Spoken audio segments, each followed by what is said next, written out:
สวัสดีค่ะเรื่องเล่าจากห้องพระใน EP นี้ขอนำเสนอประวัติโดยย่อของหลวงปู่ดูลย์อตุโรพระอรหันต์พระผู้ทรงโมหารธรรมหลวงปู่ดูลย์อตุโรถือกำเนิดณบ้านปราสาทอำเภอเมืองจังหวัดสุรินทร์เมื่อวันที่ 4 ตุลาคม พ.ศ. 2430ตรงกับวันแรม2 ค่ำเดือน 11 ปีชวดในสมัยของรัชกาลที่ 5บิดาของท่านชื่อนายแดงมารดาของท่านชื่อนางเงินนามสกุลดีมากภายหลังท่านได้เปลี่ยนมาใช้นามสกุลเกษมสินเพราะด้วยเหตุที่นายพร้อมหลานชายของท่านให้มาตั้งนามสกุลให้ท่านจึงตั้งว่าเกษมสินแล้วท่านก็เปลี่ยนมาใช้นามสกุลนี้ด้วยหลวงปู่ดูลมีพี่น้องร่วมบิดามารดาทั้งสิ้น5 คนได้แก่คนแรกนางกลิ้งคนที่2หลวงปู่ดูลคนที่3นายแดนคนที่4นางรัตคนที่5นางทองชีวิตของหลวงปู่ดูลเมื่อแรกรุ่นเจริญวัยนั้นถูกกำหนดให้อยู่ในกฎเกณฑ์ของสังคมในสมัยนั้นแม้ท่านจะเป็นลูกคนที่2แต่ก็เป็นบุตรคนโตดังนั้นต้องมีภาระมากกว่าเป็นธรรมดาต้องทำงานทั้งในบ้านและนอกบ้านงานในบ้านเช่นตักน้ำตำข้าวหุงหาอาหารเลี้ยงดูน้องๆซึ่งมีหลายคนงานนอกบ้านเช่นช่วยแบ่งเบาภาระของบิดาในการดูแลบำรุงเลือกสวนไร่นาที่เป็นอาชีพดั้งเดิมของครอบครัวแล้วก็เลี้ยงวัวเลี้ยงควายเป็นต้นในบรรดาหนุ่มๆรุ่นเดียวกันแห่งบ้านปราสาทหลวงปู่ดูลจัดว่าเป็นหนุ่มที่หน้าตาดีได้เปรียบเพื่อนๆทั้งด้านรูปสมบัตินอกจากจะมีร่างกายแข็งแรงสุขภาพพรรณนามัยดีแล้วยังเป็นผู้ที่มีผิวพรรณหมดจดรูปร่างโปร่งได้สมสัดส่วนน่ารักน่าเอ็นดูและมีท่าทางคล่องแคล่วว่องไวนอกจากนี้ท่านยังเป็นผู้ที่มีอุปนิสัยอ่อนโยนเยือกเย็นความประพฤติเรียบร้อยซึ่งติดมาตั้งแต่วัยเยาว์จึงได้รับคำยกย่องชมเชยจากบรรดาญาติพี่น้องและผู้ที่ได้พบเห็นโดยทั่วไปด้วยเหตุนี้ที่ท่านมีรูปลักษณะดังกล่าวพระยาสุรินทร์ภักดีศรีพระไทยสมันเจ้าเมืองสุรินทร์ในสมัยนั้นจึงได้มีบัญชาให้นำตัวท่านมาแสดงละครนอกโดยได้เล่นเป็นตัวนางเอกปรากฏว่าเป็นที่ชื่นชอบของผู้ดูอย่างมากหลวงปู่ดูลในขณะนั้นเล่นละครอยู่ราว4 ปีประกอบกับสภาพแวดล้อมรอบตัวท่านชวนลุ่มหลงและเพลิดเพลินแต่ท่านก็ไม่ได้หลงไหลกับเกียรติยศชื่อเสียงเงินทองตรงกันข้ามท่านกลับมีอุปนิสัยโน้มเอียงเข้าหาพุทธศาสนาท่านชอบเข้าวัดฟังธรรมแตกต่างจากเด็กหนุ่มรุ่นทั่วไปท่านคิดจะออกบวชอยู่หลายครั้งแต่ด้วยความที่ท่านเป็นบุตรคนโตเป็นกำลังสำคัญของครอบครัวบิดามารดาจึงไม่ยอมให้ท่านบวชแต่ในที่สุดบิดามารดาก็ไม่สามารถที่จะขัดขวางความตั้งใจจริงของท่านได้ต้องอนุญาตให้ท่านบวชได้ตามความปรารถนาที่แน่วแน่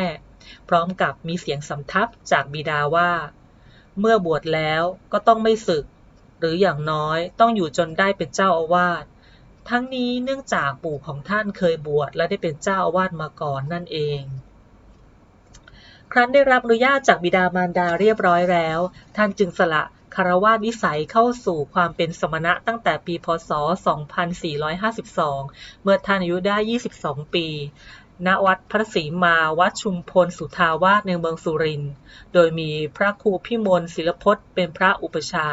พระครูบึกเป็นพระกรรมวาจาจารย์และนอกจากนี้ยังมีพระครูฤทธิ์เป็นพระอนุสาวนาจารย์ท่านได้รับฉายาว่าอตุโลอันหมายถึง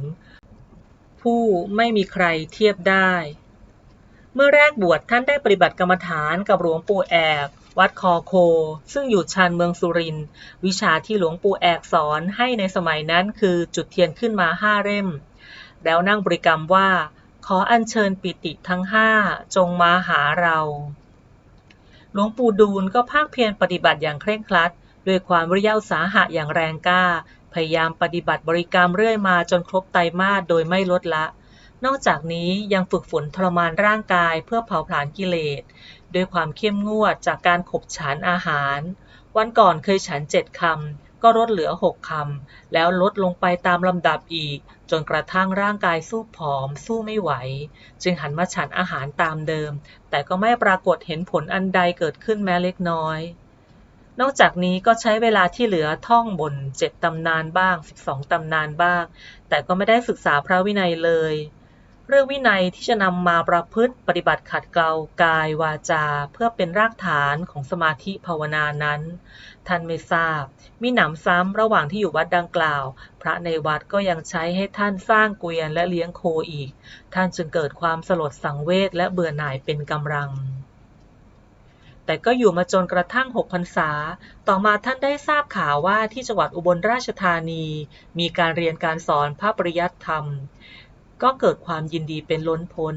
ท่านจึงรีบเข้าไปขออนุญาตท่านพระครูวิมลศีลพจน์ผู้เป็นพระอุปชาเพื่อไปศึกษาแต่ก็ถูกคัดค้านกลับมาท่านไม่ได้ลดละความพยายามก็ยังคงขออยู่เรื่อยๆจนกระทั่งพระอุปชาเห็นว่าท่านมีความตั้งใจจึงอนุญาตให้ไปได้โดยมีพระคงพระดิษฐ์ไปเป็นเพื่อนท่านพยายามมุมานะศึกษาเล่าเรียนพระปริยัติธรรมอย่างเต็มสติกำลังจนกระทั่งประสบผลสำเร็จคือการสอบไล่ได้ประกาศนียบัตรนักธรรมชั้นตรีนวกภูมิเป็นรุ่นแรกของจังหวัดอุบลราชธานีและยังได้เรียนบาลีไวยากรณ์หรือมูกัจจายจนในที่สุดท่านก็สามารถแปลพระธรรมบทได้ต่อมาท่านมีความคิดที่จะญัตติจากนิกายเดิมมาเป็นธรรมยุตตนิกายแต่คณะสงฆ์ธรรมยุทธ์โดยเฉพาะพระธรรมปาโมกข์ติโสอ้วนเจ้าคณะมณฑลในขณะนั้นซึ่งเป็นพระเถระชั้นผู้ใหญ่พระนักบริหารผู้มีสายตาไกลและจิตใจกว้างขวางได้ให้ความเห็นว่าอยากให้ท่านนั้นศึกษาเล่าเรียนไปก่อนโดยไม่ต้องญัตติเนื่องจากทางคณะสงฆ์ธรรมยุทธ์มีนโยบายจะให้ท่านกลับไปพัฒนาศึกษาพระปริยัติธรรมที่จังหวัดสุรินทร์บ้านเกิดของท่านให้เจริญรุ่งเรืองเพราะถ้าหากญัตติแล้วเมื่อท่านกลับไปสุรินทร์ท่านจะต้องอยู่โดดเดี่ยวเนื่องจากในสมัยนั้นยังไม่มีฝ่ายธรรมยุทธ์ที่จังหวัดสุรินทร์เลยแต่ความตั้งใจของท่านเองนั้นก็ไม่ได้ประสงค์จะกลับไปสอนพระปริยัติธรรมจึงพยายามขอญัตติต่อไปอีกเวลาต่อมาท่านก็มีโอกาสได้คุ้นเคยกับพระอาจารย์สิงห์ขัตยาคโมพระอาจารย์สิงห์ชอบอัธยาศัยไมตรีของหลวงปู่ดุลและเห็นปฏิปทาในการศึกษาเล่าเรียนพร้อมทั้งความประพฤติปฏิบัติกิจในพระศาสนาของท่านว่าเป็นไปด้วยความตั้งใจจริงจึงได้ช่วยเหลือท่านในการขอญัตติจนกระทั่งประสบผลสำเร็จพ.ศ. 2461ขณะอายุ31ปีท่านจึงได้ญัตติจากนิกายเดิมที่เป็นอยู่มาเป็นพระภิกษุในธรรมยุตตินิกายณพัทธสีมาวัดสุทัศนารามจังหวัดอุบลราชธานีพระมหารัตน์เป็นพระอุปชาพระศาสนดิลกเจ้าคณะมณฑลอุดรเป็นพระกรรมวาจาจารย์จากการที่ได้ศึกษาเล่าเรียนพระปริยัติธรรมและพิจารณาข้อธรรมจนแตกฉานช่ำชองพอสมควรแล้วหลวงปู่ก็เห็นการเรียนปริยัติธรรมอย่างเดียวเป็นเพียงการจำหัวข้อธรรมส่วนการปฏิบัติให้ได้ผลและได้รู้รสพระธรรมอย่างซาบซึ้งนั้นเป็นอีกเรื่องต่างหากท่านจึงบังเกิดความเบื่อหน่ายและท้อถอยในการเรียนพระปริยัติธรรมและมีความสนใจโน้มเอียงไปในทางปฏิบัติทางธุดงค์กรรมฐานอย่างแน่วแน่ประจวบเหมาะกับพรรษานั้นพระอาจารย์มั่นภูริทัตโตซึ่งเป็นพระปรมาจารย์ผู้ยิ่งใหญ่ในฝ่ายอรัยวาสีได้เดินทางจากธุดงค์กรรมฐานมาพำนักจำพรรษาอยู่วัดบุรพาจังหวัดอุบลราชธานีข่าวที่พระอาจารย์มั่นมาจำพรรษาที่วัดบุรพาเรื่องลือไปทั่วทำให้ภิกษุสามเณรบรรดาศิษย์และประชาชนพากันไปฟังธรรมเทศนาของพระท่านอย่างแน่นพระอาจารย์สิงห์และพระอาจารย์ดูลก็ไม่ยอมเสียโอกาสอันดีนั้นรีบพากันไปฟังธรรมเทศนาของพระอาจารย์มั่นนอกจากได้ฟังธรรมะแปลกๆที่สมบูรณ์ด้วยอรรถพยัญชนะที่มีความลึกซึ้งและรัดกุมกว้างขวางยังได้มีโอกาสเฝ้าสังเกตปฏิปทาของพระอาจารย์มั่นที่งดงามน่าเลื่อมใสทุกอิริยาบถอีกด้วยทำให้เกิดความซาบซึ้งถึงใจคำพูดแต่ละคำมีวินัยไม่เคยได้ยินได้ฟังมาก่อนจึงเพิ่มความสนใจใคร่ปฏิบัติทางธุดงค์กรรมฐานกันมากขึ้นทุกทีครั้นออกพรรษาแล้วพระอาจารย์มั่นได้ออกธุดงค์อีกโดยมีพระอาจารย์สิงห์กับหลวงปู่ดูลที่ตัดสินใจสละทิ้งการเรียนการสอนออกธุดงค์ติดตามพระอาจารย์มั่นไปทุกแห่งตลอดจนฤดูกาลนอกพรรษานั้นตามธรรมเนียมธุดงค์กรรมฐานของพระอาจารย์มั่นมีอยู่ว่าเมื่อถึงการเข้าพรรษาไม่ให้จำพรรษารวมกันมากเกินไปให้แยกกันไปจำพรรษาตามสถานที่อันวิเวกไม่ว่าจะเป็นวัดเป็นป่าเป็นถ้ำเป็นเขาโคนไม้ป่าช้าล้อมฟางเรือนว่างหรือตามอัธยาศัยของแต่ละบุคคลแต่ละคณะ เมื่อออกพรรษาแล้วหากทราบข่าวว่าพระอาจารย์มั่นอยู่ที่ใด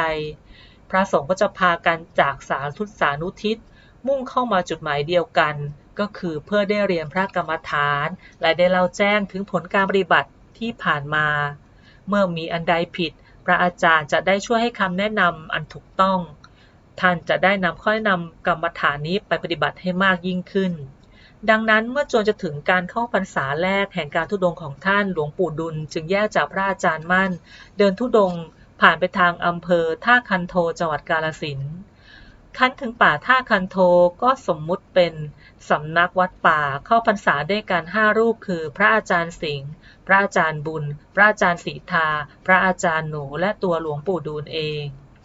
ทุกท่านปฏิบัติตามคำสั่งสอนของปรมาจารย์กันอย่างสุดกำลังแต่ทว่าเนื่องจากบริเวณนั้นเป็นสถานที่ธุรกันดารเต็มไปด้วยสัตว์ป่าดุร้ายไข้ป่าชุกชุมยากที่จะดำรงชีพอยู่ได้ดังนั้นยังไม่ทันจะถึงครึ่งพรรษาก็ปรากฏว่าอาพาธเป็นไข้ป่ากันหมดยกเว้นพระอาจารย์หนูองค์เดียวต่างก็ช่วยกันรับใช้พยาบาลกันตามมีตามเกิดยาที่จะนำมารักษากันก็ไม่มีความป่วยไข้ก็ไม่ยอมลดละจนกระทั่งองค์หนึ่งถึงแก่มรณภาพลงในกลางพรรษาต่อหน้าต่อตาเพื่อนสหธรรมิกอย่างน่าเวทนาสำหรับหลวงปู่ดูลย์อตุโลครั้นได้สำเนียกรู้ว่ามฤตยูกำลังคุกคามอย่างแรงทั้งอยู่ทั้งยาที่จะนำมารักษาพยาบาลก็ไม่มีจึงเตือนตนว่าถึงอย่างไรเราจักไม่พ้นเงื้อมมือของความตายในพรรษานี้เป็นแน่แล้วเมื่อเป็นเช่นนี้แม้เราจักตายก็จงตายในสมาธิภาวนาเถิดจึงปรารถนาความเพียรอย่างเอาเป็นเอาตายตั้งสติให้สมบูรณ์พยายามดำรงจิตให้อยู่ในสมาธิมั่นทุกอริยบทพร้อมทั้งพิจารณาความตายคือมีมรณสติกรรมฐานเป็นอารมณ์ไปด้วยโดยไม่ย่อท้อพรั่นพรึงต่อมรณะภัยที่กำลังคุกคามจะมาถึงตัวในไม่ช้านี้เลยณป่าท่าคันโทจังหวัดกาฬสินธุ์การปฏิบัติทางจิตที่หลวงปู่ดูลภาคเพียรบำเพ็ญอย่างไม่ลดละก็ได้มาเกิดผลอย่างเต็มภาคภูมิคือขณะที่ภาวนาอยู่นั้นตั้งแต่หัวค่ำจนดึกมากจิตค่อยๆหยั่งลงสู่ความสงบและให้บังเกิดเป็นนิมิตขึ้นมาเป็นพระพุทธรูปปรากฏขึ้นที่ตัวของท่านประหนึ่งตัวของท่านเป็นพระพุทธรูปองค์หนึ่งท่านก็พยายามพิจารณารูปนิมิตต่อไปอีกแม้ขณะที่ออกจากที่บำเพ็ญสมาธิภาวนาแล้วและขณะออกเดินไปสู่ละแวกบ้านป่าเพื่อบิณฑบาตก็เห็นปรากฏเช่นนั้นอยู่ในวันต่อมาอีกก่อนที่รูปนิมิตจะหายไปขณะที่กลับจากบิณฑบาตท่านได้พิจารณาดูตนเองก็ได้ปรากฏเห็นชัดเป็นโครงกระดูกทุกสัดส่วนวันนั้นจึงเกิดความรู้สึกไม่อยากฉันอาหารจึงอาศัยความอิ่มเอิบใจของสมาธิจิตกระทำความเพียรต่อไปเช่นเดินจงกรมบ้างนั่งสมาธิบ้างตลอดวันตลอดคืนและแล้วในขณะนั้นเองแสงแห่งพระธรรมก็บังเกิดขึ้นปรากฏแก่จิตของท่านรู้ชัดว่าอะไรคือจิตอะไรคือกิเลสจิตปรุงกิเลสหรือกิเลสปรุงจิตและเข้าใจสภาพเดิมของจิตที่แท้จริงได้จนรู้กิเลสส่วนไหนละได้แล้วส่วนไหนยังละไม่ได้โดยท่านได้กำหนดปฏิปทาขึ้นดังนี้ 1. บำเพ็ญเพียรภาวนาเป็นปกติไม่ขาดสายไม่เคยขาดตกบกพร่องกลางคืนจะพักผ่อนเพียงแค่2 ชั่วโมงเท่านั้นไม่ให้มากไปกว่านี้ 2. ฉันมื้อเดียวตลอดมาเว้นแต่เมื่อมีกิจนิมนต์จึงฉัน2 มื้ออย่างเคร่งครัด 3. มีความเป็นอยู่ง่ายเมื่อขาดไม่ดิ้นรนแสวงหาเมื่อมีไม่สะสมเป็นอยู่ตามมีตามเกิดเจริญด้วยยถาราบสันโดษ 4. มีสัจจะพูดอย่างไรต้องทำอย่างนั้นมีความตั้งใจจริงจะทำอะไรต้องทำจนสำเร็จ 5. เป็นผู้มีความประพฤติเบากายเบาใจคือเป็นผู้คล่องแคล่วว่องไวเดินตัวตรงเร็วเวลาตื่นนอนพอรู้สึกตัวท่านจะลุกขึ้นทันทีเหมือนที่คนพร้อมตลอดเวลา 6. นิยมทำตัวง่ายๆสบายๆไม่มีพิธีรีตองและมักตำหนิผู้ที่เจ้ากี้เจ้าการเป็นบทบาทมากเกินไป 7. ปฏิสันฐานท่านปฏิบัติเป็นดีเยี่ยมมาตลอดหลวงปู่ดูลย์ออกจากธุดงค์อยู่นานกระทั่งเจ้ามณฑลคณะนครราชสีมาขอให้ท่านกลับไปจังหวัดสุรินทร์เพื่อบูรณะวัดบูรพารามหลวงปู่ก็ต้องจำระงับกิจธุดงค์และเริ่มงานบูรณะตามที่ได้รับมอบหมาย การบูรณะฟื้นฟูวัดบุรพารามนี้นับเป็นงานที่หนักมากด้วยในขณะนั้นยังล้าหลังมากท่านต้องเริ่มใหม่ทุกด้านไม่ว่าจะเป็นการศึกษาด้านปริยัติการปฏิบัติการบูรณะปฏิสังขรณ์วัดการเผยแผ่พระศาสนาซึ่งต้องพัฒนาไปพร้อมกันหลวงปู่ดูลได้ปฏิบัติภารกิจนี้อย่างจริงจังโดยเฉพาะการศึกษาด้านพระปริยัติธรรมจากเดิมที่เป็นภาษาขอมก็เปลี่ยนใหม่เป็นอักษรไทยและภาษาไทยสำหรับการปฏิบัตินั้นท่านยึดแนวทางที่ท่านเคยศึกษามาในทางกรรมฐานเป็นหลักสำคัญซึ่งในส่วนนี้เองท่านก็ได้ปฏิบัติอย่างเคร่งครัดขณะเดียวกันก็แบ่งเวลาสอนพระภิกษุสามเณรและญาติโยมที่สนใจในการปฏิบัติประจำเสมอมาในด้านการบูรณะปฏิสังขรณ์วัดบุรพารามหลวงปู่ดูลเริ่มจากการสร้างโบสถ์แบบคอนกรีตเสริมเหล็กเป็นแห่งแรกและนับว่าเป็นโบสถ์ที่ใหญ่ที่สุดของจังหวัดสุรินทร์โดยมุ่งที่จะใช้ประโยชน์ให้ได้มากที่สุดแต่ใช้งบประมาณน้อยที่สุดแรงงานส่วนใหญ่ได้มาจากชาวบ้านพระภิกษุสามเณรในวัดโดยท่านเป็นผู้เขียนแบบเองใช้เวลาก่อสร้างถึง14 ปีหลังจากสร้างโบสถ์เสร็จท่านก็จัดงานหล่อพระพุทธรูปเพื่อประดิษฐานในพระอุโบสถโดยใช้การหล่อแบบสมัยใหม่ในจังหวัดสุรินทร์ขนาดนั้นไม่มีงานแบบนี้เท่าไหร่นักชื่อของท่านจึงเลื่องลือไปทั่วในฐานะพระนักพัฒนาและในปีพ.ศ. 2511 วัดบูรพารามก็ได้รับการยกย่องจากกรมศาสนาให้เป็นวัดพัฒนาตัวอย่างเรียกว่าสิ่งที่หลวงปู่เสียสละทุ่มเทไปนั้นไม่เสียเปล่าภายหลังพระบาทสมเด็จพระเจ้าอยู่หัวรัชกาลที่ 9 ได้ทรงมีพระมหากรุณาธิคุณโปรดเกล้าให้ยกวัดบูรพารามขึ้นเป็นพระอารามหลวงนับตั้งแต่นั้นมาวัดบูรพารามก็กลายเป็นที่รู้จักของสาธุชนทั่วไปมีประชาชนเข้ามาศึกษาธรรมะด้วยความเลื่อมใสในคำวัดคำสอนคำปฏิบัติที่หลวงปู่ดูลสอนเป็นจำนวนมากหลวงปู่ดูลนับเป็นปูชนียบุคคลที่หาได้ยากยิ่งท่านได้อุทิศชีวิตรับใช้พระศาสนาด้วยแรงกายแรงใจอย่างเต็มกำลังความสามารถโดยไม่ได้หวังลาภสักการะในยศถาบรรดาศักดิ์ประการใดแต่ด้วยคุณงามความดีของท่านทำให้ท่านได้รับสมณศักดิ์เป็นลำดับโดยสมณศักดิ์สูงสุดที่ท่านได้รับพระราชทานก่อนจะมรณภาพนั้นก็คือพระราชาคณะชั้นราชที่พระราชวุฒาจารย์ศาสนภาละธุรกิจยติคณิสรณ์บวรสังฆารามคามวาสีพระราชวุฒาจารย์นับตั้งแต่ปีพ.ศ. 2477 เป็นต้นมาท่านก็ได้พำนักอยู่วัดบุรพารามเพียงแห่งเดียวกระทั่งท่านมรณภาพลงในวันที่ 30 ตุลาคม พ.ศ. 2526สิริรวมอายุของท่านได้ 96 ปี 74 พรรษาแม้หลวงปู่จะสละทิ้งสังขารทางกายไปแล้วแต่เมตตาธรรมที่ท่านได้ประสาทไว้แก่ศิษยานุศิษย์ทั้งหลายยังเหลืออยู่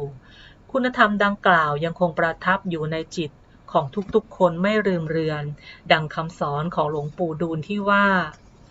เมื่อตาเห็นรูปแล้วรู้ว่าสวยงามหรือน่ารังเกียจอย่างไรแล้วก็หยุดเพียงเท่านี้เมื่อหูได้ยินเสียงรู้ว่าไพเราะหรือน่ารำคาญอย่างไรแล้วก็หยุดเพียงเท่านี้